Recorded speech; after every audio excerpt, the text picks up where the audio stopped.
ಈ ಕಥೆಯು ಮ್ಯಾಥ್ಯೂ ಎಂಬ ಸದಾ ಒಂಟಿಯಾಗಿರುವ ಯುವಕನಿಂದ ಪ್ರಾರಂಭವಾಗುತ್ತದೆ. ಅವನು ಸಮನ್ ಫ್ರಮ್ ಬಿಹೈಂಡ್ ಎಂಬ ತನ್ನ ಮೊದಲ ಕಾದಂಬರಿಯನ್ನು ಮುಗಿಸುವಲ್ಲಿ ಸಂಪೂರ್ಣವಾಗಿ ಮಗ್ನನಾಗಿದ್ದಾನೆ. ಅವನು ಒಬ್ಬ ಅನಾಥ ಮತ್ತು ಕಷ್ಟಪಡುವ ವ್ಯಕ್ತಿಯಾಗಿದ್ದು ಒಬ್ಬ ಪ್ರಸಿದ್ಧ ಬರಹಗಾರನಾಗಬೇಕೆಂದು ಕನಸು ಕಾಣುತ್ತಿದ್ದಾನೆ. ತನ್ನ ಕಾದಂಬರಿಯನ್ನು ಯಾವುದಾದರೂ ಪ್ರಕಾಶಕರು ಒಪ್ಪಿಕೊಂಡು ತನ್ನ ಆರ್ಥಿಕ ಪರಿಸ್ಥಿತಿಯನ್ನು ಬದಲಿಸುತ್ತಾರೆ ಎಂಬುದು ಅವನ ದೊಡ್ಡ ಭರವಸೆಯಾಗಿತ್ತು.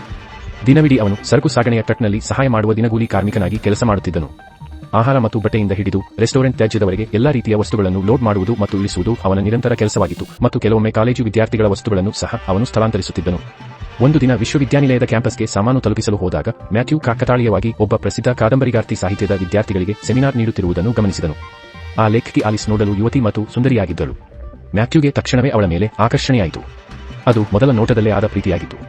ಆದರೆ ಅವನು ಆಲಿಸನ್ನು ನೋಡುತ್ತಾ ಆನಂದಿಸುತ್ತಿದ್ದಾಗ ಅವನ ಸ್ನೇಹಿತ ಅವನನ್ನು ತಕ್ಷಣ ಎಚ್ಚರಿಸಿ ವಾಸ್ತವಕ್ಕೆ ಕರೆತಂದನು ಮತ್ತು ನಾವಿಬ್ಬರೂ ಸಾಮಾನ್ಯ ಕೂಲಿ ಕಾರ್ಮಿಕರು ಎಂಬುದನ್ನು ಮ್ಯಾಥ್ಯೂಗೆ ನೆನಪಿಸಿದನು. ಮ್ಯಾಥ್ಯೂ ಅದನ್ನು ಅಲ್ಲಗೆಳೆದು ಮತ್ತೆ ಕೆಲಸಕ್ಕೆ ಮರಳಿದನು. ಕೆಲವು ದಿನಗಳ ನಂತರ ಮ್ಯಾಥ್ಯೂಗೆ ಪ್ರಕಾಶಕರಿಂದ ಬಹುಕಾಲದ ನಿರೀಕ್ಷೆಯ ಉತ್ತರ ಬಂದಿತು. ದುರದೃಷ್ಟವಶಾತ್ ಅವನ ಕಾದಂಬರಿಯು ತಿರಸ್ಕರಿಸಲ್ಪಟ್ಟಿತು. ಇದು ಅವನ ಭರವಸೆಗಳನ್ನು ಕ್ಷಣಾರ್ಧದಲ್ಲಿ ಮಣ್ಣುಪಾಲು ಮಾಡಿತು. ಇದರಿಂದ ಎದೆಗುಂದದ ಅವನು ತನ್ನ ಬರವಣಿಗೆಯ ಯಾವ ಭಾಗಗಳು ಇಷ್ಟವಾಗಲಿಲ್ಲ ಎಂದು ಕೇಳಲು ಪ್ರಕಾಶಕರಿಗೆ ಕರೆ ಮಾಡಿದನು. ತನ್ನ ಕಾದಂಬರಿಯನ್ನು ತಿದ್ದಿ ಬರೆಯುವ ಆಸೆ ಅವನದ್ದಾಗಿತ್ತು, ಆದರೆ ಕರೆ ತಕ್ಷಣವೇ ಕಡಿತಗೊಂಡಿತು. ಮರುದಿನವೇ ಮ್ಯಾಥ್ಯೂ ಮತ್ತೆ ಕೆಲಸಕ್ಕೆ ಮರಳಿದನು. ಅವನಿಗೆ ಒಂದು ಅಪಾರ್ಟ್ಮೆಂಟ್ ಸ್ವಚ್ಛಗೊಳಿಸುವ ಕೆಲಸ ನೀಡಲಾಗಿತ್ತು. ಅಲ್ಲಿನ ವೃದ್ಧ ಬಾಡಿಗೆದಾರ 2 ದಿನಗಳ ಹಿಂದಷ್ಟೇ ನಿಧನರಾಗಿದ್ದರು. ಅಪಾರ್ಟ್ಮೆಂಟ್ ಮಾಲೀಕರು ವಿವರಿಸುವಂತೆ ಆ ವೃದ್ಧನು 35 ವರ್ಷಗಳಿಂದ ಅಲ್ಲಿ ಒಬ್ಬನೇ ವಾಸವಾಗಿದ್ದನು. ಅವನಿಗೆ ಯಾವುದೇ ಕುಟುಂಬವಿರಲಿಲ್ಲ ಮತ್ತು ಯಾರೂ ಅವನನ್ನು ಭೇಟಿ ಮಾಡಿರಲಿಲ್ಲ. ಕೆಲವು ಪೀಠೋಪಕರಣಗಳನ್ನು ದತ್ತಿ ಸಂಸ್ಥೆಗೆ ನೀಡಲು ಮತ್ತು ಉಳಿದ ವಸ್ತುಗಳನ್ನು ಎಸೆದು ಬಿಡಲು ಅವನಿಗೆ ಸೂಚಿಸಲಾಯಿತು. ಆ ವೃದ್ಧನ ಮಲಗುವ ಕೋಣೆಯ ಒಳಗೆ ಮ್ಯಾಥ್ಯೂಗೆ ಪುಸ್ತಕಗಳು, ಪತ್ರಿಕೆಗಳು ಮತ್ತು ಇತರ ಹಳೆಯ ವಸ್ತುಗಳು ತುಂಬಿರುವುದು ಕಂಡಿತು. ಮೃತ ವ್ಯಕ್ತಿಗೆ ಓದುವುದು ಮತ್ತು ಬರೆಯುವುದು ಎಂದರೆ ಬಹಳ ಇಷ್ಟ ಎಂಬುದು ಇದರಿಂದ ಸ್ಪಷ್ಟವಾಗಿ ತಿಳಿಯುತ್ತಿತ್ತು. ಮ್ಯಾಥ್ಯೂ ಬೇಗನೆ ಆ ವಸ್ತುಗಳನ್ನು ಪ್ಲಾಸ್ಟಿಕ್ ಚೀಲಗಳಲ್ಲಿ ತುಂಬಲು ಪ್ರಾರಂಭಿಸಿದನು. ಮೃತ ವೃದ್ಧನ ಹೆಸರು ಲಿಯೋನ್ ಎಂದು ಅವನಿಗೆ ತಿಳಿಯಿತು. ಒಮ್ಮೆ ಸೈನಿಕನಾಗಿದ್ದ ಮತ್ತು ಅಲ್ಜೀರಿಯಾದಲ್ಲಿ ಯುದ್ಧ ಮಾಡಿದ್ದ ಯುವ ಲಿಯೋನ್ನ ಫೋಟೋ ಸಹ ಅವನಿಗೆ ಸಿಕ್ಕಿತು. ಹಠಾತ್ತನೆ ಕ್ಯಾಬಿನೆಟ್ ಮೇಲಿನಿಂದ ಧೂಳು ತುಂಬಿದ ಚರ್ಮದ ಹೊದಿಕೆಯ ಪುಸ್ತಕವೊಂದು ಕೆಳಗೆ ಬಿದ್ದು ಅವನನ್ನು ಬೆಚ್ಚಿಬೀಳಿಸಿತು. ಕುತೂಹಲದಿಂದ ಅವನು ಅದನ್ನು ತೆರೆದಾಗ ಅದು ಅಲ್ಜೀರಿಯಾದಲ್ಲಿ ಫ್ರೆಂಚ್ ಸೈನಿಕನಾಗಿದ್ದ ಕಾಲದ ಲಿಯೋನ್ನ ವೈಯಕ್ತಿಕ ಡೈರಿ ಎಂದು ತಿಳಿಯಿತು. ಅದರಲ್ಲಿದ್ದ ಬರವಣಿಗೆಯ ಗುಣಮಟ್ಟ ಎಷ್ಟು ಅಸಾಧಾರಣವಾಗಿದೆ ಎಂಬುದನ್ನು ಮ್ಯಾಥ್ಯೂ ತಕ್ಷಣ ಗುರುತಿಸಿದನು. ಅದು ತನ್ನ ಮೊದಲ ಕೊಲೆಯಿಂದ ಹಿಡಿದು ಆಫ್ರಿಕಾದ ಯುದ್ಧಭೂಮಿಯಲ್ಲಿ ಲಿಯೋನ್ ಅನುಭವಿಸಿದ ಆಳವಾದ ಆತಂಕಗಳವರೆಗೆ ಅವನ ಜೀವನವನ್ನು ಸ್ಪಷ್ಟವಾಗಿ ವಿವರಿಸಿತು. ಮನೆಗೆ ಮರಳಿದ ಮೇಲೂ ಮ್ಯಾಥ್ಯೂಗೆ ಹೊಸ ಕಾದಂಬರಿ ಬರೆಯಲು ಕಷ್ಟವಾಗುತ್ತಿತ್ತು. ಓದುಗರನ್ನು ನಿಜವಾಗಿ ಮೆಚ್ಚಿಸುವಂತಹ ಕಥೆಯನ್ನು ಹೇಗೆ ರಚಿಸಬೇಕೆಂದು ಅವನಿಗೆ ತಿಳಿಯುತ್ತಿರಲಿಲ್ಲ. ಆಗ ಅವನಲ್ಲಿ ಒಂದು ಆಲೋಚನೆ ಮಿಂಚಿತು. ಅವನು ಲಿಯೋನ್ನ ಡೈರಿಯ ಆಧಾರದ ಮೇಲೆ ಕಾದಂಬರಿ ಬರೆಯಲು ನಿರ್ಧರಿಸಿದನು. ಅದು ಲಿಯೋನ್ನ ಸೈನಿಕ ಜೀವನವನ್ನು ದಾಖಲಿಸಿತು. ಆಕಾಶವು ಕಪ್ಪಾಗುತ್ತಿದ್ದ ಭೀಕರ ವಾತಾವರಣವನ್ನು ವಿವರಿಸುತ್ತಿತ್ತು. ಕೈಗಳು ಪಾಪದ ರಕ್ತದಿಂದ ಕೆಂಪಾಗಿದ್ದವು ಮತ್ತು ಅಲ್ಜೀರಿಯನ್ ಸಂಘರ್ಷದಲ್ಲಿ ಮಹಿಳೆಯರು ಮತ್ತು ಮಕ್ಕಳು ಬಲಿಯಾಗುತ್ತಿದ್ದಾಗ ಕ್ರೂರ ಆದೇಶಗಳು ಮತ್ತು ತನ್ನ ಆತ್ಮಸಾಕ್ಷಿಯ ನಡುವೆ ಅವನು ಹೇಗೆ ಹೋರಾಡುತ್ತಿದ್ದನೆಂಬುದನ್ನು ಅದು ವಿವರಿಸಿತು. ಲಿಯೋನ್ನ ಕಥೆಯನ್ನು ಮರುಬರೆಯಲು ದಿನಗಟ್ಟಲೆ ಶ್ರಮಿಸಿ ಮೂಲ ಪಾತ್ರಗಳ ಹೆಸರುಗಳನ್ನು ಜಾಗರೂಕತೆಯಿಂದ ಬದಲಾಯಿಸಿದ ನಂತರ ಕಾದಂಬರಿ ಅಂತಿಮವಾಗಿ ಪೂರ್ಣಗೊಂಡಿತು. ಆದರೆ ಮ್ಯಾಥ್ಯೂಗೆ ಈ ಕಥೆಗೆ ಯಾವ ಶೀರ್ಷಿಕೆ ಸೂಕ್ತವೆಂದು ತಿಳಿಯಲಿಲ್ಲ. ಕೊನೆಗೆ ಅವನಿಗೆ ರಕ್ತದಿಂದ ಕಪ್ಪಾದ ಅಲ್ಜೀರಿಯನ್ ಮರಳು ಎಂಬ ಪ್ರಬಲವಾದ ವಾಕ್ಯದಲ್ಲಿ ಸ್ಫೂರ್ತಿ ಸಿಕ್ಕಿತು. ನಂತರ ಅವನು ತನ್ನ ಹೊಸ ಕಾದಂಬರಿಗೆ ಬ್ಲ್ಯಾಕ್ ಸ್ಯಾಂಡ್ ಎಂದು ಹೆಸರಿಟ್ಟನು. ಮರುದಿನ ಕೆಲಸ ಮಾಡುತ್ತಿರುವಾಗ ಮ್ಯಾಥ್ಯೂಗೆ ಪ್ರಕಾಶಕರಿಂದ ಫೋನ್ ಕರೆ ಬಂದಿತು. ಅವರು ಅವನ ಬ್ಲ್ಯಾಕ್ ಸ್ಯಾಂಡ್ ಕಾದಂಬರಿ ಅದ್ಭುತವಾಗಿದೆ ಎಂದು ಹೇಳಿ ಮೀಟಿಂಗ್ಗೆ ಆಹ್ವಾನಿಸಿದರು. ತನ್ನ ಕಾದಂಬರಿಯನ್ನು ಒಪ್ಪಿಕೊಂಡಿದ್ದಕ್ಕೆ ಮ್ಯಾಥ್ಯೂಗೆ ಅತೀವ ಸಂತೋಷವಾಯಿತು. ಆದರೆ ಆ ಕಥೆಯು ಸಂಪೂರ್ಣವಾಗಿ ಅವನ ಸ್ವಂತದ್ದಲ್ಲದ ಕಾರಣ ಪ್ರಕಾಶಕರಿಗೆ ಕಥೆಯನ್ನು ಸುಲಲಿತವಾಗಿ ವಿವರಿಸಲು ಲಿಯೋನ್ನ ಡೈರಿಯಲ್ಲಿದ್ದ ಎಲ್ಲಾ ಪ್ರಮುಖ ಅಂಶಗಳನ್ನು ಅವನು ವಿವರವಾಗಿ ಟಿಪ್ಪಣಿ ಮಾಡಿಕೊಂಡನು. ಎಲ್ಲವನ್ನೂ ನೆನಪಿಟ್ಟುಕೊಂಡ ನಂತರ ಅವನು ಆ ಡೈರಿಯನ್ನು ಸುಟ್ಟುಹಾಕಿದನು ಮತ್ತು ಈ ಕಥೆಯು ಸಂಪೂರ್ಣವಾಗಿ ತನ್ನದೇ ಆದ ಮೂಲ ಕೃತಿ ಎಂದು ಹೊರಜಗತ್ತಿಗೆ ಹೇಳಿಕೊಂಡನು. ಆದರೆ ಅವನಿಗೆ ತಿಳಿಯದ ವಿಷಯವೆಂದರೆ ಒಂದು ದೊಡ್ಡ ಸಂಕಷ್ಟವು ಜೀವನದುದ್ದಕ್ಕೂ ಅವನನ್ನು ಕಾಡಲು ಕಾಯುತ್ತಿತ್ತು.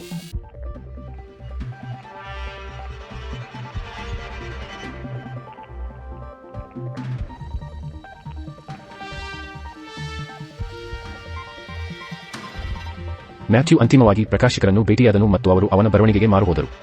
ಅವರು ಮ್ಯಾಥ್ಯೂನ ಬರವಣಿಗೆಯ ಶೈಲಿ ಮತ್ತು ಕಾದಂಬರಿಯ ಮನಕಲಕುವ ಕಥೆಯನ್ನು ಶ್ಲಾಘಿಸಿದರು. ಇದು ಓದುಗರನ್ನು ನೇರವಾಗಿ ಯುದ್ಧಭೂಮಿಗೆ ಕರೆದೊಯ್ಯುತ್ತದೆ ಎಂದು ಹೇಳಿದರು. ಕಾಕತಾಳೀಯವಾಗಿ ಮ್ಯಾಥ್ಯೂ ಅಲ್ಲಿ ಆಲಿಸ್ನನ್ನು ನೋಡಿದನು. ಅವಳು ಕೂಡ ಆ ಕಾದಂಬರಿಯನ್ನು ಪರಿಶೀಲಿಸುತ್ತಿದ್ದಳು. ಇನ್ನು ಅವಳ ಮೇಲೆ ಮೋಹ ಹೊಂದಿದ್ದ ಮ್ಯಾಥ್ಯೂ ಅವಳ ಹತ್ತಿರ ಹೋದನು. ಆಲಿಸ್ ಅವನನ್ನು ಗುರುತಿಸದೆ ಸಾಮಾನ್ಯವಾಗಿಯೇ ಇದ್ದಳು. ಬ್ಲ್ಯಾಕ್ ಸ್ಯಾಂಡ್ ಒಂದು ಅತ್ಯುತ್ತಮ ಕಾದಂಬರಿ ಮತ್ತು ಇದು ತನ್ನ ನಿರೀಕ್ಷೆಗೂ ಮೀರಿ ಚೆನ್ನಾಗಿದೆ ಎಂದು ಅವಳು ಕಾಮೆಂಟ್ ಮಾಡಿದಳು. ಅಷ್ಟರಲ್ಲೇ ಒಬ್ಬ ಪುಸ್ತಕದ ಅಂಗಡಿಯ ಮಾಲೀಕ ಮ್ಯಾಥ್ಯೂನನ್ನು ಕೂಗಿ ಕರೆದು ಅಭಿನಂದಿಸಿದನು. ತಾನು ಮಾತನಾಡುತ್ತಿದ್ದ ವ್ಯಕ್ತಿಯೇ ಬ್ಲ್ಯಾಕ್ ಸ್ಯಾಂಡ್ ಲೇಖಕ ಮ್ಯಾಥ್ಯೂ ಎಂದು ಆಲಿಸ್ಗೆ ಆಗ ಅರಿವಾಯಿತು. ಇದು ಸಹಜವಾಗಿ ಅವಳ ಮೇಲೆ ಪ್ರಭಾವ ಬೀರಿತು. 3 ವರ್ಷಗಳ ನಂತರ ಮ್ಯಾಥ್ಯೂ ಒಬ್ಬ ಪ್ರಸಿದ್ಧ ಲೇಖಕನಾದನು. ಅವನ ಕಾದಂಬರಿಯು ದೊಡ್ಡ ಮಟ್ಟದಲ್ಲಿ ಮಾರಾಟವಾಗಿ ಅವನಿಗೆ ಅಪಾರ ಹಣವನ್ನು ತಂದುಕೊಟ್ಟಿತು. ಇನ್ನು ವಿಶೇಷವೆಂದರೆ ಆಲಿಸ್ ಈಗ ಅವನ ಗೆಳತಿಯಾಗಿದ್ದಳು. ಕಡಲತೀರದ ಐಷಾರಾಮಿ ಬಂಗಲೆಯಲ್ಲಿ ವಾಸಿಸುತ್ತಿದ್ದ ಆಲಿಸ್ ತನ್ನ ಶ್ರೀಮಂತ ಪೋಷಕರಾದ ಆಲೆನ್ ಮತ್ತು ಹೆಲೆನ್ ಅವರನ್ನು ಭೇಟಿ ಮಾಡಲು ಅವನನ್ನು ಆಹ್ವಾನಿಸಿದಳು. ಅಲ್ಲಿ ಆಲೆನ್ ತನ್ನಲ್ಲಿದ್ದ ಅಪರೂಪದ ಫ್ರೆಂಚ್ ರಾಜಮನೆತನದ ಶಸ್ತ್ರಾಸ್ತ್ರಗಳ ಸಂಗ್ರಹವನ್ನು ಹೆಮ್ಮೆಯಿಂದ ತೋರಿಸಿದನು. ನಂತರ ಆಲಿಸ್ ಮ್ಯಾಥ್ಯೂನನ್ನು ಕಡಲತೀರದ ಉದ್ದಕ್ಕೂ ನಡಿಗೆಗೆ ಕರೆದುಕೊಂಡು ಹೋದಳು ಮತ್ತು ತಾನು ಬಾಲ್ಯದಲ್ಲಿ ತಂದೆಯೊಂದಿಗೆ ಅಡಗುದಾಣಿ ಆಡುತ್ತಿದ್ದ ಶೆಡ್ ಅನ್ನು ತೋರಿಸಿದಳು. ಆಲಿಸ್ ಜೊತೆ ಸುಂದರ ಸಮಯ ಕಳೆಯುತ್ತಿರುವಾಗ ಅವನ ಪ್ರಕಾಶಕರು ಇದ್ದಕ್ಕಿದ್ದಂತೆ ಫೋನ್ ಮಾಡಿದರು. ಮ್ಯಾಥ್ಯೂ ತನ್ನ ಒಪ್ಪಂದವನ್ನು ಉಲ್ಲಂಘಿಸಿದನು. ಬ್ಲ್ಯಾಕ್ ಸ್ಯಾಂಡ್ ಬಿಡುಗಡೆಯಾಗಿ 3 ವರ್ಷಗಳಾಗಿದ್ದರೂ ಮ್ಯಾಥ್ಯೂ ಯಾವುದೇ ಹೊಸ ಕಾದಂಬರಿಯನ್ನು ಸಲ್ಲಿಸಿರಲಿಲ್ಲ. ಅವನ ಅಭಿಮಾನಿಗಳು ಹೊಸ ಕೃತಿಗಾಗಿ ಕಾಯುತ್ತಿದ್ದರು ಮತ್ತು ಹೊಸದನ್ನು ಬರೆಯುವುದು ಅವನ ಒಪ್ಪಂದದ ಪ್ರಕಾರ ಕಡ್ಡಾಯವಾಗಿತ್ತು. ಆದರೂ ಅವನು ಒಂದು ಪುಟವನ್ನು ಬರೆದು ಕಳುಹಿಸಿರಲಿಲ್ಲ. ತನ್ನ ಕೋಣೆಯಲ್ಲಿ ಮ್ಯಾಥ್ಯೂ ಸಂಪೂರ್ಣ ಹತಾಶನಾಗಿದ್ದನು. ತನಗೆ ನೈಸರ್ಗಿಕವಾಗಿ ಬರೆಯುವ ಪ್ರತಿಭೆಯಿಲ್ಲ ಎಂಬುದು ಅವನ ಅಂತರಾತ್ಮಕ್ಕೆ ತಿಳಿದಿದ್ದರಿಂದ ಅವನಿಗೆ ಉತ್ತಮ ಕಾದಂಬರಿ ಬರೆಯಲು ಸಾಧ್ಯವಾಗುತ್ತಿರಲಿಲ್ಲ. ಪರಿಸ್ಥಿತಿ ಇನ್ನಷ್ಟು ಹದಗೆಟ್ಟಿತು, ಏಕೆಂದರೆ ಅವನು ಹೊಸ ಕಾದಂಬರಿ ಬರೆಯದ ಕಾರಣ ಪ್ರಕಾಶಕರು ಅವನ ರಾಯಲ್ಟಿ ಹಣವನ್ನು ತಡೆಹಿಡಿದರು. ರಾಯಲ್ಟಿ ಮುಂದುವರಿಯಬೇಕಾದರೆ ಪ್ರತಿ ಲೇಖಕ ಕನಿಷ್ಠ 2 ಕಾದಂಬರಿಗಳನ್ನು ಬರೆಯಬೇಕೆಂದು ಒಪ್ಪಂದದಲ್ಲಿತ್ತು. ನಂತರ ಸ್ಟ್ಯಾನಿಸ್ಲಾಸ್ ಅಥವಾ ಸಂಕ್ಷಿಪ್ತವಾಗಿ ಸ್ಟ್ಯಾನ್ ಎಂಬ ಆಲೆನ್ ಮತ್ತು ಹೆಲೆನ್ ಅವರ ಸ್ವಲ್ಪ ಗರ್ವಿಷ್ಠ ದತ್ತುಪುತ್ರ ಮ್ಯಾಥ್ಯೂನನ್ನು ಭೇಟಿಯಾಗಲು ಬಂದನು. ಅವರು ಕುಳಿತು ಸ್ವಲ್ಪ ಡ್ರಿಂಕ್ಸ್ ಮಾಡಿದರು. ಸ್ಟ್ಯಾನ್ ವರ್ತನೆಯಿಂದ ಅವನಿಗೆ ಆಲಿಸ್ ಮೇಲೆ ಮೋಹವಿರುವುದು ಮತ್ತು ಮ್ಯಾಥ್ಯೂ ಅವಳ ಗೆಳೆಯನಾಗಿರುವುದು ಅವನಿಗೆ ಇಷ್ಟವಿಲ್ಲದಿರುವುದು ಸ್ಪಷ್ಟವಾಗಿತ್ತು. ಮರುದಿನವೂ ಮ್ಯಾಥ್ಯೂಗೆ ಏನು ಬರೆಯಬೇಕೆಂದು ತಿಳಿಯದೆ ಒದ್ದಾಡಿದನು. ಅವನು ತನ್ನ ಮೊದಲ ತಿರಸ್ಕೃತ ಕಾದಂಬರಿಯಾದ ಸಮನ್ ಫ್ರಮ್ ಬಿಹೈಂಡ್ ಅನ್ನು ಮತ್ತೆ ತೆಗೆದು ಆಲಿಸ್ಗೆ ಓದಲು ನೀಡಿದನು. ಅದು ತನ್ನದೇ ಕೃತಿ ಎಂದು ಅವನು ಅವಳಿಗೆ ಹೇಳಲಿಲ್ಲ. ಬದಲಾಗಿ ಪ್ರಕಾಶಕರು ಇದನ್ನು ವಿಮರ್ಶೆಗಾಗಿ ಕಳುಹಿಸಿದ್ದಾರೆ ಎಂದು ಹೇಳಿ ತಾನು ಬಿಸಿ ಇರುವಂತೆ ನಟಿಸಿ ಅವಳ ಪ್ರತಿಕ್ರಿಯೆ ಹೇಗಿರುತ್ತದೆ ಎಂದು ನೋಡಲು ಓದಲು ಕೊಟ್ಟನು. ಸ್ವಲ್ಪ ಸಮಯದ ನಂತರ ಸ್ಟ್ಯಾನ್ ಬಂದು ಮ್ಯಾಥ್ಯೂ ಜೊತೆ ಮಾತನಾಡಿದನು. ಸ್ಟ್ಯಾನ್ ತನ್ನ ತಂದೆ ಕೆಲಸ ಮಾಡಿದ್ದ ಅಲ್ಜೀರಿಯಾದ ಬಗ್ಗೆ ತನಗಿರುವ ಅಪಾರ ಜ್ಞಾನದ ಬಗ್ಗೆ ಕೊಚ್ಚಿಕೊಂಡನು ಮತ್ತು ಮ್ಯಾಥ್ಯೂ ಅಲ್ಜೀರಿಯಾಕ್ಕೆ ಹೋಗದಿದ್ದರೂ ಅಲ್ಲಿನ ಕಪ್ಪು ಮರಳಿನ ಬಗ್ಗೆ ಅಷ್ಟು ವಿವರವಾಗಿ ಹೇಗೆ ಬರೆದಿದ್ದೀರಿ ಎಂದು ಆಶ್ಚರ್ಯ ವ್ಯಕ್ತಪಡಿಸಿದನು. ಆದರೆ ಸ್ಟ್ಯಾನ್ ಮ್ಯಾಥ್ಯೂನನ್ನು ಇಕ್ಕಟ್ಟಿಗೆ ಸಿಲುಕಿಸಲು ಸದಾ ಅವನ ದೌರ್ಬಲ್ಯಗಳನ್ನು ಹುಡುಕುತ್ತಿದ್ದನು. ಆಲಿಸ್ ಆದರ್ಶ ಪುರುಷನ ಮಾನದಂಡಗಳು ಬಹಳ ಹೆಚ್ಚಿವೆ ಎಂದು ಹೇಳಿ ಮ್ಯಾಥ್ಯೂಗೆ ಮುಜುಗರ ಉಂಟು ಮಾಡಿದನು.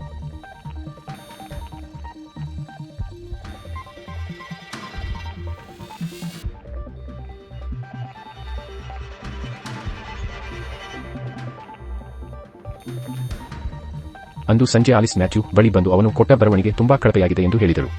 ಅದು ಎಷ್ಟು ನೀರಸವಾಗಿತ್ತೆಂದರೆ ಅವಳಿಗೆ ಅದನ್ನು ಪೂರ್ತಿ ಓದಲು ಸಾಧ್ಯವಾಗಲಿಲ್ಲ ಮತ್ತು ಯಾವುದೇ ಪ್ರಕಾಶಕರು ಇಂತಹ ಕಾದಂಬರಿಯನ್ನು ಒಪ್ಪುವುದಿಲ್ಲ ಎಂಬುದು ಅವಳಿಗೆ ಖಚಿತವಾಗಿತ್ತು. ಮ್ಯಾಥ್ಯೂ ತನ್ನ ಬಗ್ಗೆ ತಾನೇ ನಿರಾಸೆಗೊಂಡು ಮೌನವಾಗಿ ನೊಂದನು. ದಿನಗಳು ಉರುಳಿದವು. ಬ್ರೇಕ್ಫಾಸ್ಟ್ ಸಮಯದಲ್ಲಿ ಮ್ಯಾಥ್ಯೂಗೆ ಬ್ಯಾಂಕ್ನಿಂದ ಕರೆ ಬಂದಿತು. ಅವನ ಕ್ರೆಡಿಟ್ ಕಾರ್ಡ್ ಮಿತಿ ಮೀರಿದ್ದು ತಕ್ಷಣ ಹಣ ಪಾವತಿಸುವಂತೆ ಅವರು ಒತ್ತಾಯಿಸಿದರು. ಮ್ಯಾಥ್ಯೂ ಗಾಬರಿಗೊಂಡನು.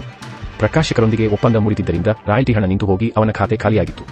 ಬ್ಲ್ಯಾಕ್ ಸ್ಯಾಂಡ್ನಷ್ಟು ಉತ್ತಮವಾದ ಮತ್ತೊಂದು ಕಾದಂಬರಿಯನ್ನು ಬರೆಯಲು ಅವನಿಗೆ ಸಾಧ್ಯವಾಗುತ್ತಿರಲಿಲ್ಲ. ಇದು ಅವನ ಒತ್ತಡ ಮತ್ತು ಆತ್ಮವಿಶ್ವಾಸದ ಕೊರತೆಯನ್ನು ಹೆಚ್ಚಿಸಿತು. ಅಸಹಾಯಕನಾದ ಅವನು ತನಗೊಂದು ಅಪಘಾತವಾಗಿದೆ ಎಂದು ಸುಳ್ಳು ಹೇಳಿ ಆಸ್ಪತ್ರೆಗೆ ಸೇರಿದನು ಮತ್ತು ತನ್ನ ಮೇಲೆ ದರೋಡೆಕೋರರು ದಾಳಿ ಮಾಡಿದ್ದಾರೆ ಎಂದು ಕತೆ ಕಟ್ಟಿದನು. ತಾನು ಒತ್ತಡದಲ್ಲಿದ್ದೇನೆ ಮತ್ತು ಸ್ವತಃ ತನಗೆ ತಾನೇ ಗಾಯ ಮಾಡಿಕೊಂಡಿದ್ದೇನೆ ಎಂಬುದು ಆಲಿಸ್ ಮತ್ತು ಅವಳ ಕುಟುಂಬಕ್ಕೆ ತಿಳಿಯಬಾರದು ಎಂದು ಅವನು ಈ ಸುಳ್ಳು ಹೇಳಿದ್ದನು. ಈ ಮಧ್ಯೆ ಸ್ಟ್ಯಾನ್ಗೆ ಮ್ಯಾಥ್ಯೂ ಬಗ್ಗೆ ಏನೋ ಅನುಮಾನವಿರುವುದು ತಿಳಿಯಿತು.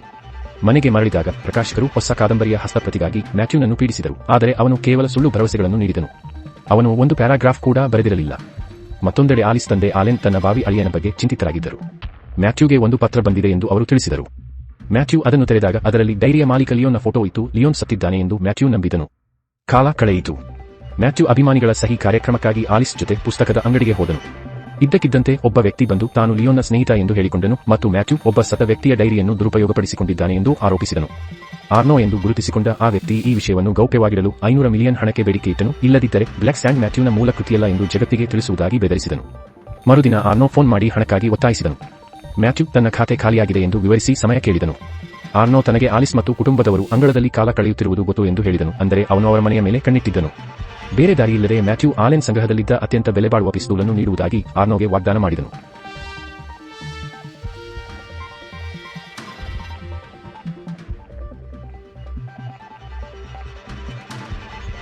ಮ್ಯಾಥ್ಯೂಗೆ ತಿಳಿಯದಂತೆ ಸ್ಟ್ಯಾನ್ ಅವನ ಹಿಂದೆಯೇ ನಿಂತು ಪಿಸ್ತೂಲಿನ ಬಗ್ಗೆ ನಡೆಯುತ್ತಿದ್ದ ಸಂಭಾಷಣೆಯನ್ನು ಕೇಳಿಸಿಕೊಂಡಿದ್ದನು. ಅಂದು ರಾತ್ರಿ ಮ್ಯಾಥ್ಯೂಗೆ ಆ ಸಂಗ್ರಹಕಾರನ ಪಿಸ್ತೂಲನ್ನು ಕದಿಯುವ ಸಮಯ ಬಂದಿತು. ಅವನು ಆಲೆನ್ನ ಗಾಲ್ಫ್ ಗ್ಲೌಸ್ ಧರಿಸಿ ಕಿಟಕಿ ಒಡೆದನು. ಇದರಿಂದ ಅದು ಕಳ್ಳತನದಂತೆ ಕಾಣಲಿ ಎಂದು ಸಂಚು ಮಾಡಿದನು. ಮರುದಿನ ಬೆಳಿಗ್ಗೆ ಆಲೆನ್ ಮನೆಯಲ್ಲಿ ನಡೆದ ಎನ್ನಲಾದ ಕಳ್ಳತನದ ಬಗ್ಗೆ ಪೊಲೀಸರು ತನಿಖೆ ಮುಗಿಸಿದರು. ಮ್ಯಾಥ್ಯೂ ಮತ್ತು ಆಲಿಸ್ ಮನೆಗೆ ಅಲಾರಾಂ ಸಿಸ್ಟಮ್ ಅಳವಡಿಸಲು ಸಲಹೆ ನೀಡಿದರು. ಈ ಮಧ್ಯೆ ಹಿಂದಿನ ದಿನ ಮ್ಯಾಥ್ಯೂ ಮಾತನಾಡಿದ್ದನ್ನು ಕೇಳಿಸಿಕೊಂಡಿದ್ದ ಸ್ಟ್ಯಾನ್ ಧೈರ್ಯ ಮಾಡಿ ಮ್ಯಾಥ್ಯೂನ ಕೋಣೆಯನ್ನು ಶೋಧಿಸಲು ಹೋದನು.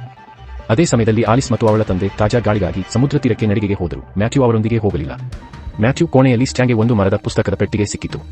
ಅದೇ ಸಮಯದಲ್ಲಿ ಮ್ಯಾಥ್ಯೂ ಒಳಗೆ ಬಂದಾಗ ಸ್ಟ್ಯಾನ್ ತಾನು ಬಚ್ಚಿಟ್ಟಿದ್ದ ಪಿಸ್ತೂಲನ್ನು ಹಿಡಿದಿರುವುದು ಕಂಡಿತು.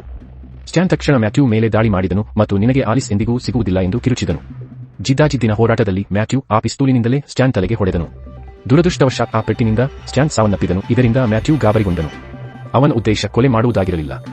ಸ್ವಲ್ಪ ಸಮಯದ ನಂತರ ದೂರದಿಂದ ಆಲಿಸ್ ಧ್ವನಿ ಕೇಳಿಸಿತು. ಮ್ಯಾಥ್ಯೂ ತಕ್ಷಣ ಸ್ಟ್ಯಾನ್ ಶವ ಮತ್ತು ಅವನ ವಸ್ತುಗಳನ್ನು ಬೀರುವಿನ ಒಳಗೆ ಬಚ್ಚಿಟ್ಟನು.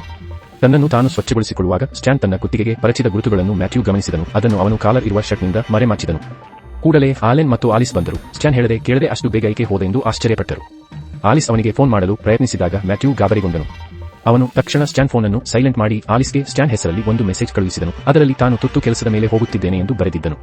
ಅಂದು ಸಂಜೆ ಅವರೆಲ್ಲರೂ ಒಟ್ಟಾಗಿ ಊಟ ಮಾಡುತ್ತಿದ್ದಾಗ ಚಾವಣಿಯಿಂದ ಡೈನಿಂಗ್ ಟೇಬಲ್ ಮೇಲೆ ಏನೋ ತೊಟ್ಟಿಕ್ಕಿತು. ಅದು ಸ್ಟ್ಯಾನ್ನ ರಕ್ತವಿರಬಹುದು ಎಂದು ಮ್ಯಾಥ್ಯೂ ತಕ್ಷಣ ಭಯಪಟ್ಟನು. ಆದರೆ ಅದು ಕೇವಲ ಅವನ ಕಲ್ಪನೆಯಾಗಿತ್ತು. ಆ ದ್ರವವು ವಾಸ್ತವವಾಗಿ ಅವನ ಮೂಗಿನಿಂದ ಸುರಿಯುತ್ತಿದ್ದ ರಕ್ತವಾಗಿತ್ತು. ಆಲಿಸ್ ಅವನಿಗೆ ಸಹಾಯ ಮಾಡಲು ಬಂದಳು. ಆದರೆ ಮ್ಯಾಥ್ಯೂ ನಿರಾಕರಿಸಿ ಟೇಬಲ್ ಬಿಟ್ಟು ಎದ್ದು ಬೀರುವನ್ನು ಪರೀಕ್ಷಿಸಲು ಓಡಿದನು. ಅಲ್ಲಿ ಯಾವುದೇ ರಕ್ತ ಸೋರುತ್ತಿಲ್ಲ ಎಂದು ನೋಡಿ ಅವನಿಗೆ ಸಮಾಧಾನವಾಯಿತು. ಸ್ವಲ್ಪ ಸಮಯದ ನಂತರ ಆಲಿಸ್ ತನ್ನ ನಾಯಿಯೊಂದಿಗೆ ಮ್ಯಾಥ್ಯೂನನ್ನು ನೋಡಲು ಬಂದಳು. ನಾಯಿ ಬೀರುವಿನ ಬಾಗಿಲನ್ನು ನೋಡಿ ಜೋರಾಗಿ ಬೊಗಳಲು ಶುರು ಮಾಡಿತು. ಇದು ಮ್ಯಾಥ್ಯೂಗೆ ಸ್ವಲ್ಪ ಕೋಪ ತರಿಸಿತು ಮತ್ತು ಅವನು ಆಲಿಸ್ನನ್ನು ತಕ್ಷಣ ಹೋಗುವಂತೆ ಹೇಳಿದನು.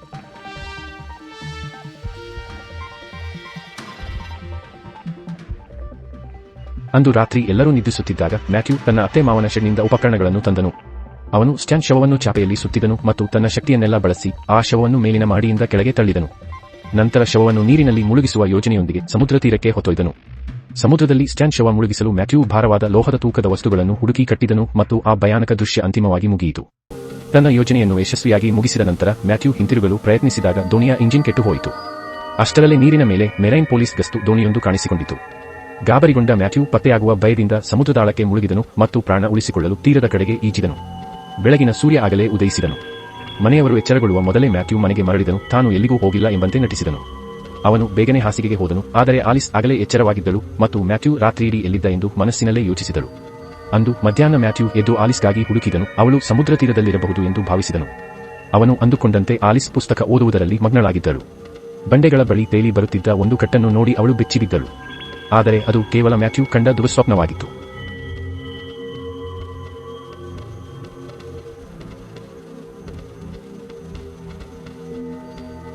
ನಂತರ ಅವನು ಸ್ನಾನ ಮಾಡಿ ತಾಜಾವಾಗಿ ಕದ್ದ ಪಿಸ್ತೂಲನ್ನು ಆರ್ನೋಗೆ ನೀಡಿದನು. ಆ ಪುರಾತನ ಪಿಸ್ತೂಲಿನ ಮೌಲ್ಯ ತಿಳಿದಿದ್ದ ಆರ್ನೋ ಸಂತೋಷಪಟ್ಟನು. ನಂತರ ಅವನು ತಾನು ಲಿಯೋನ್ನ ಮಗ ಎಂದು ಬಹಿರಂಗಪಡಿಸಿದನು. ಲಿಯೋನ್ ಬದುಕಿದ್ದಾಗ ಅವನು ಎಂದು ತನ್ನ ತಂದೆಯನ್ನು ಭೇಟಿ ಮಾಡಿರಲಿಲ್ಲ. ಆದರೆ ಈಗ ತಂದೆಯ ಡೈರಿ ಪ್ರಸಿದ್ಧ ಕಾದಂಬರಿಯಾದ ಮೇಲೆ ಅವನು ಸಂಬಂಧ ಹೇಳಿಕೊಂಡು ಮ್ಯಾಥ್ಯೂನಿಂದ ಹಣ ಕೀಳುತ್ತಿದ್ದನು. ಮನೆಗೆ ಮರಳಿದಾಗ ಆಲಿಸ್ ಬದಲಾದ ವರ್ತನೆಯನ್ನು ನೋಡಿ ಮ್ಯಾಥ್ಯೂ ಬೆಚ್ಚಿಬಿದ್ದನು. ನೀನು ನಿನ್ನೆ ರಾತ್ರಿ ಬೇರೆ ಯಾರೋ ಹೆಣ್ಣಿನ ಜೊತೆ ಇದ್ದೆ ಎಂದು ಅವಳು ಮ್ಯಾಥ್ಯೂ ಮೇಲೆ ಆರೋಪ ಮಾಡಿದಳು. ಆಲಿಸ್ ಮ್ಯಾಥ್ಯೂ ಫೋನ್ನಲ್ಲಿದ್ದ ಹಲವಾರು ಕರೆಗಳನ್ನು ತೋರಿಸಿ ಅದು ಬೇರೆ ಹೆಣ್ಣಿನದ್ದಿರಬಹುದು ಎಂದು ಭಾವಿಸಿದಳು. ಆದರೆ ವಾಸ್ತವದಲ್ಲಿ ಅವು ಆರ್ನೋನ ಕರೆಗಳಾಗಿದ್ದವು. ತಾನು ಪ್ರೀತಿಸುವ ಏಕೈಕ ಹೆಣ್ಣು ನೀನೇ ಎಂದು ಮ್ಯಾಥ್ಯೂ ಅವಳಿಗೆ ವಿವರಿಸಲು ಪ್ರಯತ್ನಿಸಿದನು. ತಾನು ಏನೂ ಇಲ್ಲದಿದ್ದ ಕಾಲದಿಂದಲೂ ನಿನ್ನನ್ನೇ ಕನಸು ಕಾಣುತ್ತಿದ್ದೆ ಎಂದು ಹೇಳಿದನು. ನಂತರ ಬ್ಲ್ಯಾಕ್ ಸ್ಯಾಂಡ್ ಎಲ್ಲವನ್ನೂ ಬದಲಿಸಿತು. ನಾವು ಪರಸ್ಪರ ಪರಿಚಯವಾದ ದಿನ ನನ್ನ ಜೀವನದ ಅತ್ಯಂತ ಸಂತೋಷದ ದಿನವಾಗಿತ್ತು ಎಂದನು. ಮ್ಯಾಥ್ಯೂ ಅಂತಿಮವಾಗಿ ತಾನು ದೊಡ್ಡ ಲೇಖಕನಲ್ಲ ಮತ್ತು ಆ ಕಾದಂಬರಿ ತನ್ನದಲ್ಲ ಎಂದು ಒಪ್ಪಿಕೊಂಡನು. ಸತ್ಯ ತಿಳಿದರೆ ಆಲಿಸ್ ತನ್ನನ್ನು ಬಿಟ್ಟು ಹೋಗುತ್ತಾಳೆ ಎಂಬ ಭಯ ಅವನಲ್ಲಿತ್ತು. ಆದರೆ ಆಲಿಸ್ ಸತ್ಯ ತಿಳಿದ ಮೇಲೂ ಅವನನ್ನು ಪ್ರೀತಿಸಿದಳು. ನಮ್ಮ ಪ್ರೀತಿ ನಿಜವಾದದ್ದು ಮತ್ತು ಅದಕ್ಕೆ ಯಾವುದೇ ಕಾರಣ ಬೇಕಿಲ್ಲ ಎಂದು ಅವಳು ಹೇಳಿದಳು.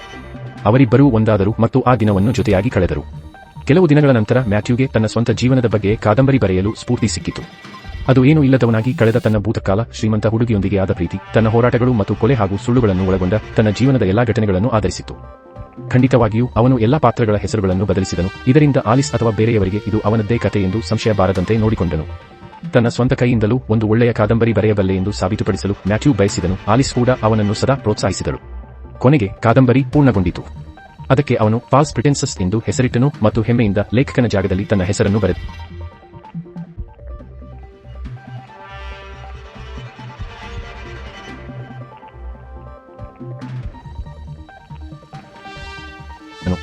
ಆದರೆ ಅವನು ಸಮುದ್ರ ತೀರದಲ್ಲಿ ಆಲಿಸ್ನನ್ನು ಹುಡುಕಲು ಹೋದಾಗ ಪೊಲೀಸರು ಸಮುದ್ರದಲ್ಲಿ ಸ್ಟ್ಯಾನ್ ಶವವನ್ನು ಪತ್ತೆ ಮಾಡಿರುವುದನ್ನು ಕಂಡನು. ಅವನಲ್ಲಿ ಆತಂಕ ಹೆಚ್ಚಾಯಿತು. ಅವನ ಸಮಸ್ಯೆಗಳು ಮುಗಿಯುವಂತೆ ಇರಲಿಲ್ಲ. ಪೊಲೀಸರು ಶೀಘ್ರದಲ್ಲೇ ಅವರ ಮನೆಗೆ ಬಂದು ಸ್ಟ್ಯಾನ್ನ ಉಗುರುಗಳಲ್ಲಿ ಚರ್ಮದ ತುಣುಕುಗಳು ಸಿಕ್ಕಿವೆ ಎಂದು ಹೇಳಿದರು. ಅಂದರೆ ಸ್ಟ್ಯಾನ್ ತನ್ನನ್ನು ಕೊಂದವನ ಮೇಲೆ ಪರಚಿದ್ದನು. ಭಾನುವಾರ ಪ್ಯಾರಿಸ್ನಲ್ಲಿ ಸ್ಟ್ಯಾನ್ನ ಪರಿಚಯವಿರುವ ಪ್ರತಿಯೊಬ್ಬರು ಮತ್ತು ನೆರೆಹೊರೆಯವರು ಡಿಎನ್ಎ ಪರೀಕ್ಷೆಗೆ ಒಳಪಡಬೇಕು ಎಂದು ಪೊಲೀಸರು ತಿಳಿಸಿದರು. ಇದು ಸಾಲದೆಂಬಂತೆ ಆರ್ನೋ ಮತ್ತೆ ಮ್ಯಾಥ್ಯೂಗೆ ಫೋನ್ ಮಾಡಿ ಹೆಚ್ಚಿನ ಹಣಕ್ಕಾಗಿ ಪೀಡಿಸಿದನು. ಮ್ಯಾಥ್ಯೂಗೆ ತೀವ್ರ ಹತಾಶೆಯಾಯಿತು. ಅವನು ದೊಡ್ಡ ಧರ್ಮ ಸಂಕಟದಲ್ಲಿದ್ದನು. ಒಂದು ವೇಳೆ ಡಿಎನ್ಎ ಪರೀಕ್ಷೆ ನೀಡಿದರೆ ಸ್ಟ್ಯಾನ್ ಕೊಲೆಗೆ ಸಿಕ್ಕಿಬಿದ್ದು ಜೈಲು ಸೇರುವುದು ಖಚಿತವಾಗಿತ್ತು. ಈ ಅಸಾಧ್ಯವಾದ ಪರಿಸ್ಥಿತಿಯಿಂದ ತಪ್ಪಿಸಿಕೊಳ್ಳಲು ಅವನು ತೀವ್ರವಾಗಿ ದಾರಿ ಹುಡುಕತೊಡಗಿದನು. ಮರುದಿನ ಆಲಿಸ್ ಮತ್ತು ಅವಳ ಪೋಷಕರು ಶವಸಂಸ್ಕಾರಕ್ಕಾಗಿ ಪ್ಯಾರಿಸ್ಗೆ ಸ್ಟ್ಯಾನ್ ಪೋಷಕರನ್ನು ಭೇಟಿ ಮಾಡಲು ಹೊರಟರು. ಮ್ಯಾಥ್ಯೂ ಪ್ರಕಾಶಕರ ಜೊತೆ ಮೀಟಿಂಗ್ ಇದೆ ಎಂದು ಸುಳ್ಳು ಹೇಳಿ ಅವರ ಜೊತೆ ಹೋಗಲಿಲ್ಲ. ನಂತರ ಅವನು ತನ್ನ ಜೀವನದ ಕಥೆ ಇರುವ ಕಾದಂಬರಿಯನ್ನು ಆಲಿಸ್ಗೆ ನೀಡಿ ಓದಲು ಹೇಳಿದನು ಮತ್ತು ಭಾನುವಾರ ಡಿಎನ್ಎ ಪರೀಕ್ಷೆಗಾಗಿ ಪ್ಯಾರಿಸ್ನಲ್ಲಿ ಭೇಟಿಯಾಗುವುದಾಗಿ ಮಾತು ಕೊಟ್ಟನು. ಈಗ ಅವನನ್ನು ಪೀಡಿಸುತ್ತಿದ್ದ ಆರ್ನೋನನ್ನು ಭೇಟಿ ಮಾಡುವ ಸಮಯ ಬಂದಿತ್ತು. ಮ್ಯಾಥ್ಯೂ ಸೀಟ್ ಬೆಲ್ಟ್ ಬಕ್ಕಲ್ ಒಳಗೆ ಒಂದು ನಾಣ್ಯವನ್ನು ಸಿಕ್ಕಿಸಿ ಅದನ್ನು ನಿಷ್ಕ್ರಿಯಗೊಳಿಸುವ ಮೂಲಕ ಆರ್ನೋನಿಗೆ ತೊಂದರೆ ಕೊಡಲು ಸಂಚು ರೂಪಿಸಿದನು. ಆರ್ನೋ ಗರ್ವದಿಂದ ಹಣ ನೀಡದಿದ್ದರೆ ಆಲಿಸ್ ಮತ್ತು ಕುಟುಂಬದವರಿಗೆ ತೊಂದರೆ ಕೊಡುವುದಾಗಿ ಬೆದರಿಸಿದನು. ಅಷ್ಟೇ ಅಲ್ಲದೆ ಅವರ ಮನೆಯಲ್ಲಿರುವ ಪುರಾತನ ವಸ್ತುಗಳನ್ನು ತಾನೇ ಕದಿಯುವುದಾಗಿ ಹೇಳಿದನು. ಇದರಿಂದ ಅಸಹ್ಯಗೊಂಡ ಮ್ಯಾಥ್ಯೂ ಕಾರನ್ನು ಬಂಡೆಗಳಿಗೆ ಗುದ್ದಿಸಿದನು. ಅದೃಷ್ಟವಶಾತ್ ಮ್ಯಾಥ್ಯೂ ಬದುಕುಳಿದನು. ಆದರೆ ಆರ್ನೋ ಸಾವನ್ನಪ್ಪಿದನು. ಅವನ ಸೀಟ್ ಬೆಲ್ಟ್ ಸರಿಯಾಗಿ ಕೆಲಸ ಮಾಡಲಿಲ್ಲ. ನಂತರ ಮ್ಯಾಥ್ಯೂ ಡಿಎನ್ಎ ಪರೀಕ್ಷೆ ಮತ್ತು ಜೈಲು ಶಿಕ್ಷೆಯಿಂದ ತಪ್ಪಿಸಿಕೊಳ್ಳಲು ಒಂದು ಅಪಾಯಕಾರಿ ಯೋಜನೆಯನ್ನು ರೂಪಿಸಿದನು. ಅವನು ಆರ್ನೋ ಶವವನ್ನು ಡ್ರೈವರ್ ಸೀಟಿನಲ್ಲಿ ಕೂರಿಸಿ ತನ್ನ ವಾಚ್, ವಾಲೆಟ್ ಮತ್ತು ಫೋನ್ ಅನ್ನು ಅವನ ಮೇಲೆ ಇಟ್ಟನು. ಮ್ಯಾಥ್ಯೂನೇ ಸತ್ತಿದ್ದಾನೆ ಎಂದು ಎಲ್ಲರೂ ನಂಬಲಿ ಎಂಬುದು ಅವನ ಆಶಯವಾಗಿತ್ತು. ಇದರಲ್ಲಿ ಒಂದು ಅಪಾಯವಿತ್ತು. ಅದೇನೆಂದರೆ ಅವನು ಸತ್ತಿದ್ದಾನೆ ಎಂದು ಎಲ್ಲರೂ ಭಾವಿಸಿದ ಮೇಲೆ ಆಲಿಸ್ ಜೊತೆ ಎಂದಿಗೂ ಬಾಳಲು ಸಾಧ್ಯವಿರಲಿಲ್ಲ. ಈ ಯೋಜನೆ ಪರಿಪೂರ್ಣವಾಗಿ ಕಾಣಲು ಅವನು ಕಾರು ಮತ್ತು ಶವದ ಮೇಲೆ ಪೆಟ್ರೋಲ್ ಸುರಿದು ಬೆಂಕಿ ಹಚ್ಚಿದನು. ನಂತರ ಮ್ಯಾಥ್ಯೂ ಅಲ್ಲಿಂದ ಮಾಯವಾದನು ಮತ್ತು ಇಡೀ ಜಗತ್ತು ಅವನು ಅಪಘಾತದಲ್ಲಿ ಸತ್ತಿದ್ದಾನೆ ಎಂದು ನಂಬಿತು.